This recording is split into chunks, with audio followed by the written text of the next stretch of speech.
In this video, I'm going to give you an answer for a question. The question is, how many total dice pips are found on the Domino's Pizza logo?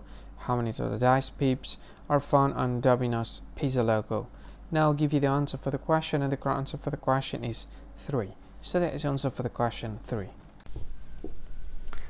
Hi, thank you so much for watching this video. Now I want to tell you something. This is very important information, part of this video, okay? What I want to tell you about is, if you think this video is very useful, if you think this video, if you like this video, you can help this channel to grow by simply subscribing this channel.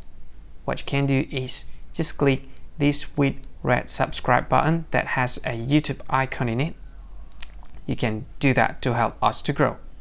And if you think this video is a good one, or you like this video like a lot, or you just like it a bit, it doesn't matter, you can click this one like button to like this video.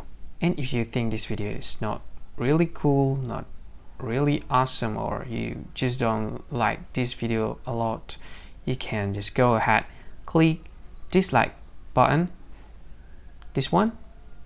And of course, if you want to share this video with your friend, you can just go ahead, click this share button. You can share this video to any social media that you like Facebook. You can share it to WhatsApp as well, to Telegram, to VK, to LinkedIn, to Twitter, and many other social media that most of people use at this time. And if you want to watch this video later, or you want to watch this again, you can click this one to add this video to playlist, and you can play it later, play it again. This is awesome. And this one, these 3 dots, I have no idea what this is about. Maybe there's some sort of features that I don't really know. You can try it, and maybe there's more features that you can use to deal with this video. Anyway, thank you so much for watching, and see you again in another video. Bye bye. Thank you so much.